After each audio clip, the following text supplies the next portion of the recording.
আসসালামু আলাইকুম। Welcome to Tony's world. Tony's ওয়ার্ল্ডে আপনাদের সবাইকে স্বাগত। আজকে আমি ফ্রাইড রাইস রান্না করার জন্য পেঁয়াজটাকে আগে ভালো করে কেটে নিয়েছি। সাথে মুরগির মাংস ছোট ছোট করে কেটে সেখানে এখন আমি মুরগির টমেটো সস দিয়ে নিয়েছি। এরপর দিয়ে নিয়েছি ধনার গুঁড়ো, মরিচ গুঁড়ো, হলুদ, সবকিছু পরিমাণ মতো দিয়ে নিয়ে ভালো করে এটাকে মিক্স করব। স্বাদ মতো লবণ, আদা রসুন বাটা সবকিছুই দিয়ে নিয়েছি, দেখতে পাচ্ছেন। আর বাদ বাকি যে মশলাগুলো রয়েছে দারচিনি, তেজপাতা, এলাচ, লং সবকিছুই দিয়ে নিয়েছি। এরপর ভালো করে এটাকে মিক্স করে নেব। আর বেশি করে অবশ্যই তেল দিয়ে নিতে হবে। আর আগে থেকে আমি এখানে ভেজে রেখেছি, চিংড়ি মাছ ভেজে রেখেছি, ডিম ভেজে রেখেছি, আর আলু কুচি কুচি করে কেটে ভেজে রেখেছি। আমার এগুলো সব ভেজে রাখা হয়ে গেছে। এটা পরবর্তীতে আমি ইউজ করব। যদি আমি এগুলো ভাজা দেখাতাম তাহলে ভিডিওটা অনেক বেশি লং হয়ে যেত, ওই জন্য আমি এটা আর ভিডিও করি নাই। এখন মূল রান্নায় চলে যাই। এখন ভালো করে আগে এই মুরগির মাংসটাকে কষায় নিতে হবে। এটা আমি মাখানোর পর কিছুক্ষণ রেখে দিয়েছিলাম, আধা ঘন্টার মতো। তারপর এটা আমি চুলায় বসিয়ে দিই এবং ভালো করে কষায় নিচ্ছি।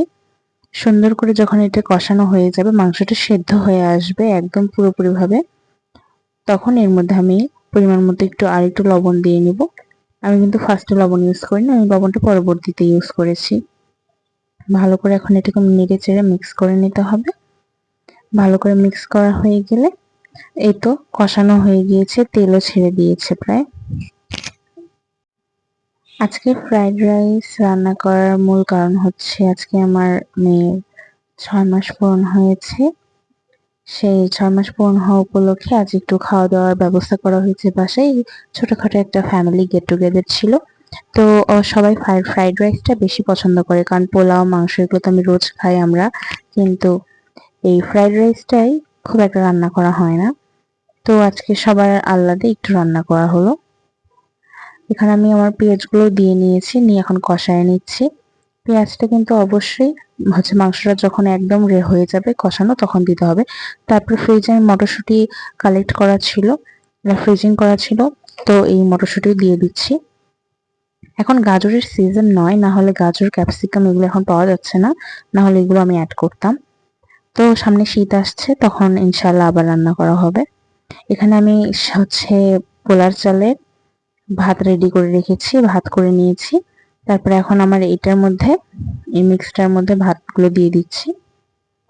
অবশ্যই আপনি কিন্তু পোলার চালটা ইউজ করবেন, না হলে এই ফ্রাইড রাইসের টেস্টটা কিন্তু ভালো আসবে না, কারণ পোলাও চালের আলাদা একটা সেন্ট থাকে, যেটাতে ফ্রাইড রাইস করলে ফ্লেভারটা অনেক সুন্দর হয়। যদি আপনি এমনি ভাতের নর্মালি যেটা রোজ খান সেই চালের করতে চান, হ্যাঁ অবশ্যই করতে পারেন, কিন্তু সেটা মনে হয় না খুব একটা বেশি ভালো লাগতে পারে, কারণ ওইটার চাউলের দানাগুলো একটু মোটা হয়ে থাকে, সেই জন্য। তো এখন নাড়াচাড়া হয়ে গেলে আমি যে ডিম ভেজে রেখেছিলাম সেই ভাজা ডিমগুলো দিয়ে দিচ্ছি। তারপরে চিংড়ি মাছ ভেজে রেখেছিলাম সেটাও দিয়ে দিচ্ছি, সাথে যে আলুটা ভেজে রেখেছি সেটাও দিয়ে দিচ্ছি। সবগুলো দেওয়া শেষে এখন ভালো করে নেড়ে চেড়ে একটু দমে রাখতে হবে। পরবর্তীতে ভালো করে নাড়া হয়ে গেলে, যেহেতু চালটা কিন্তু পুরোপুরি ফুটানো হয়নি, তাই এখানে আবার পরবর্তীতে সামান্য একটু পরিমাণে পানি অ্যাড করব, যাতে ভাবে ভাবে এই চালটা পুরোপুরি ফুটে যায়। আর ফ্রাইড রাইসটা অবশ্যই ঝরঝরা হবে, এটা কিন্তু কোনোটার সাথে কোনোটা জোড়া লাগবে না। এখন ভালো করে আগে নেড়ে নিচ্ছি, সুন্দর করে মিক্স করতে হবে। আজকে আমার পুচকির 6 মাস হয়ে গেছে। আমার এই চ্যানেলটি টনির ওয়ার্ল্ড রাখার একমাত্র কারণ, আমার মেয়েটাকে কিন্তু সবাই টনি টনি বলে ডাকে। অবশ্য এই নামটা ও জন্মের আগে থেকেই রাখা হয়েছিল, কারণ অবশ্য আমি জানতাম না যে আমার মেয়ে হবে, কিন্তু যখন ও আমার পেটে ছিল তখন আমার বাসায় সকলে আমাকে বলতো টুনির মা, টুনির মা। পরবর্তীতে যখন আমার সন্তান আলহামদুলিল্লাহ এই পৃথিবীতে আসে, দেখা যায় যে সে কন্যা সন্তান। তার পরবর্তী থেকে আমার নাম যেমন টুনির মা হয়ে গিয়েছিল, তখন সে এখন সেই টুনি নামটা পেয়ে যায়। আর সব বাড়িতে সবাই তাকে টুনি বলে ডাকে, আর টুনি নামটাতে ও অনেক বেশি রেসপন্স করে।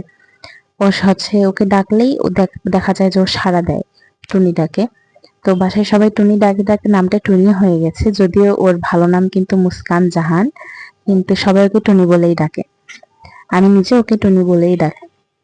তো ওর জন্যই এই আইডিটা আমি আমার এই চ্যানেলটির নাম রাখি ডোনিস ওয়ার্ল্ড। আমি অবশ্যই আমার মেয়ের ভিডিও এখানে অ্যাড করব, আমি আমার মেয়ের ভিডিও দিব, কিন্তু এখন না, ও আর একটু বড় হওয়ার পরে। রান্নাটা হয়ে গিয়েছে, দেখতে পাচ্ছেন কত সুন্দর একটা কালার এসেছে, আর টেস্টটা কিন্তু আলহামদুলিল্লাহ অনেক সুন্দর ছিল। আর এই ফ্রাইড রাইসের সাথে আমি একটা সালাদ করেছিলাম আর চিকেন ফ্রাই করেছিলাম। এই চিকেন ফ্রাই ভিডিওটাও আমি আপলোড করে দিয়েছি, আপনারা চাইলে ভিজিট করতে পারেন। আর এই সালাদটা আমি করেছিলাম আনারস দিয়ে, আনারস আর শসা দিয়ে সালাদ করেছিলাম, ওটা কিন্তু খেতে